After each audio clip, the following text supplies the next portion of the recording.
देखिए कविता में कुछ खास बात नहीं, सिचुएशन की बात है। आप अपने ऊपर कल्पना करके देखें, आप सो रहे हैं, सिचुएशन का ध्यान देखें, आप सो रहे हैं और फूल आपके नीचे बिछे हुए हैं, तो समझ लीजिए जिंदगी की पहली अनोखी रात है। और आप सो रहे हैं और फूल आपके ऊपर बिछे हुए हैं, तो समझ लीजिए जिंदगी की आखिरी रात है। बस फूल की सिचुएशन होते ही जिंदगी बदल जाती है। बस उस बदलाव को रोकने के लिए ये कविताएं होती हैं। वो कविताएं जो आपके जीवन में एक हिलोर उठाती हैं और आपको जवान बना देती हैं, क्योंकि कविताओं का रंग कभी ढलता नहीं है।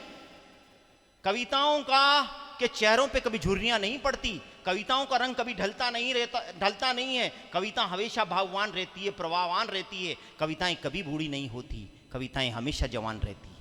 आइए उन कविताओं को जवान रखने का श्रेय जिनको दिया गया है, हास्य का एक अनोखा खिलाड़ी, हास्य की नई रचता है कहानी, वो है हमारा राणा राजस्थानी। जोरदार तालियां बजा दीजिए एक बार।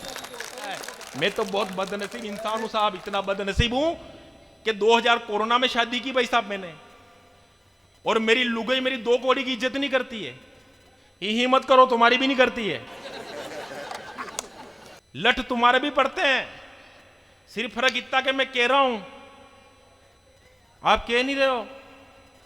भाई साहब मेरी लुगाई मेरी 2 कौड़ी की इज्जत नहीं करती, हमेशा मेरे साथ गाली गलौज और बदतमीजी करती है। एक दिन मेरे से रहा नहीं गया, मैं उसकी शिकायत करने के लिए ससुराल गया, पर जाकर जो वहां दृश्य देखा मेरा दिमाग खराब हो गया। मेरी सासू जी लट से ससुर जी की कर रही थी धुलाई, और मैंने कहा तो कंपनी मिस्टेक है भाई। मैं तो ये सोचकर वापिस घर चला आया, मैंने कहा अपने तो केवल गाली गलौज से काम चल रहा, ससुर जी के ऊपर तो लट चल रहा। पर भाई साहब फिर भी मेरे से रहा नहीं गया, 10 दिन बाद वापस ससुराल गया ससुर जी से मिलने। मैंने कहा ससुर जी से अत्याचार को कब से सह रहे हो? ससुर जी बोले शादी के 2 साल बाद से। मैंने कहा उससे पहले केवल गाली गलौज करती थी। मैंने कहा उसके बाद हाथापाई तक आई। मैंने कहा उसके बाद लठ मार तक आ गई। अरे मैंने कहा ससुर जी मतलब ये बीमारी धीरे धीरे बढ़ती है। मैंने मन ही मन सोचा मतलब अपने भी बढ़ेगी। अरे मैंने कहा ससुर जी जब इतना खतरनाक मामला था तो आपने सासू जी की शिकायत ससुराल जाकर ससुर जी से क्यों नहीं की? ससुर जी बोले गया था। मैंने कहा फिर क्या हुआ? कि ससुर जी आईसीयू में एडमिट थे। मैंने कहा वो आईसीयू में क्यों थे? कि वो सासू जी की शिकायत करने उनके मायके गए थे, और ये बात सासू जी को पता चल गई। सासू जी को ऐसा गुस्सा चढ़ा, ससुर जी को 2 लठ टिकाए कि ससुर जी को आईसीयू में एडमिट करना पड़ा। अरे मैंने कहा ससुर जी जब इतना खतरनाक मामला था तो आपने तलाक क्यों नहीं लिया? ससुर जी बोले कोशिश की थी, पर उसने देश पर तो और मारपीट में ऐसा फंसाया कि 6 महीने जेल में रह के आया। तभी ससुर जी पलट कर बोले क्या दामाद जी आप भी कोई शिकायत लेके आए क्या? अरे मैंने कहा नहीं, अपन तो केवल आपसे मिलने आए हैं, ना कोई शिकायत लाए हैं। उस दिन से भाई साहब मैं अपनी लुगाई का हर हुक्म उठा रहा हूं। घर में रोज मार खाता हूं, फिर भी यहाँ के मुस्कुरा रहा हूं। वाह वाह वाह वाह वाह वाह।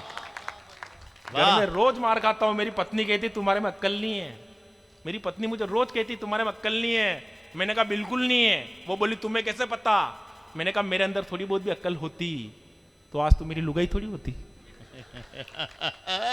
20 लाख खर्च करके इतनी बड़ी मुसीबत घर नहीं लाता। 20 लाख के ब्याज में तो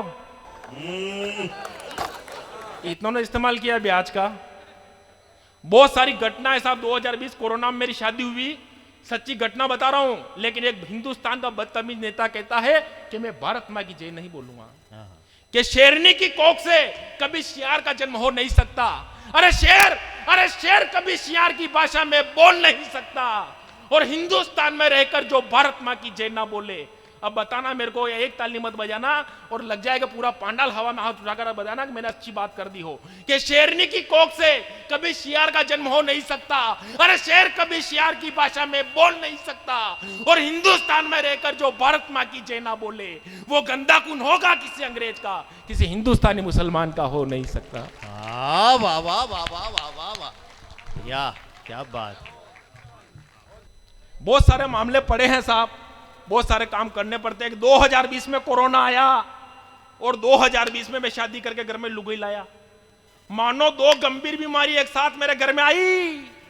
एक थी कोरोना तो दूसरी थी लुगाई। दोनों ही बीमारी बड़ी खतरनाक होती है। सिर्फ फर्क इतना है कि कोरोना जल्दी जान ले लेती है और लुगाई ऐसी बीमारी है जो रोज खून पी के लेती है। कोरोना बीमारी का वैक्सीन के रूप में इलाज है, पर लुगाई ऐसी बीमारी है जो अभी तक ला इलाज है।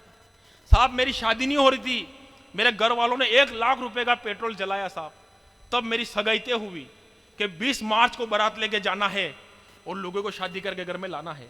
भाई साहब मजा आ गया कि 20 तारीख को बारात लेके जाना है। नहीं सच्ची घटना बता रहा हूं, कोई झूठी बात करता नहीं हूं। मेरी जिंदगी मेरी सारी अपनी पीड़ा है। हाँ, कि पहले तो मेरी सगाई नहीं हो रही थी, बहुत मुश्किल से मेरी सगाई तय हुई कि 20 तारीख को बारात लेके जाना है, लोगों को शादी करके घर में लाना है। भाई साहब मजा आ गया, पर मेरी बदनसीबी मेरा साथ नहीं छोड़ती साहब।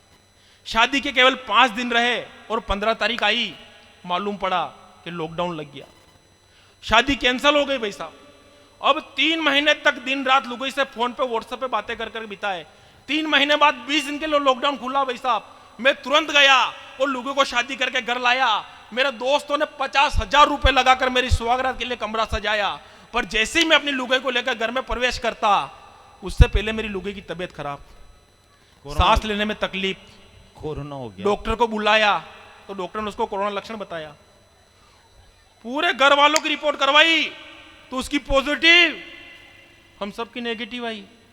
अब भाई साहब जिस कमरे में सुहागरात मननी थी उसमें उसको क्वारंटाइन किया और पूरे घर वालों की रिपोर्ट करवाई तो उसकी पॉजिटिव, हम सबकी नेगेटिव आई। अब भाई साहब मैं 8 दिन तक उसके कमरे में ऐसे झांक कर देखता जैसे कोई कुत्ता रोटी को देख रहा हो। ये अच्छा है यार, ये कुत्ते वाला शब्द अच्छा है। भाई साहब मैं कुत्ता तो मैं बन रहा हूं, मजा आपको आ रहा है। जैसा बनेगा आदमी वैसा भाई ही दिखेगा। साहब मैं 8 दिन तक उसके कमरे में ऐसे झांक कर देखता जैसे कोई कुत्ता रोटी को देख रहा हो। भाई साहब वो मुझे अंदर से देखे, मैं उसे बाहर से देखूं। भाई साहब फिर 8 दिन बाद वापिस सबकी रिपोर्ट करवाई तो उसकी रिपोर्ट आई नेगेटिव। अरे मैं खुश हो गया, मैंने कहा मजा आ गया। पर 10 मिनट बाद अपनी रिपोर्ट आई पॉजिटिव, अपन पॉजिटिव। भाई साहब वो कमरे से बाहर, मैं कमरे के अंदर। अब भाई साहब फिर 8 दिन बाद वापिस सबकी रिपोर्ट करवाई तो इस बार सबकी नेगेटिव आई, पर मेरे बदनसीबी के बादल फिर भी मेरे ऊपर छा गए। रिपोर्ट आए हुए आधा घंटा भी नहीं हुआ था तो ससुराल वाले लेने आ गए। ये अच्छा हुआ यार। बोले अभी के भी ले जाएंगे, इसके अलावा कोई मुहूर्त नहीं है। मैंने कहा फिर मेरा मुहूर्त। भाई साहब अब मेरी लुगाई मैंने कहा फिर मेरा मुहूर्त, तो वो बोले नहीं अभी के भी ले जाएंगे। मैंने कहा मेरा मुहूर्त, तो बोले 5 दिन बाद आना और बलि वापस ले जाना।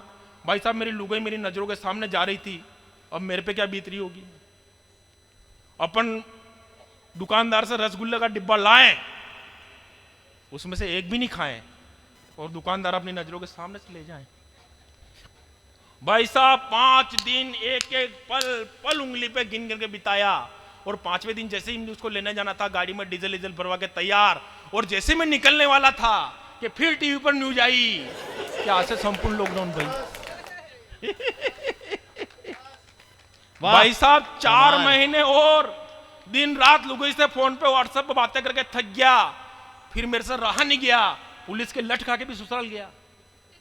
और मेरे जीवन की सबसे बड़ी घटना है भाई साहब कि लोगों को जिंदगी में पहला किस किया वो भी सैनिटाइजर से कुल्ला करके किया।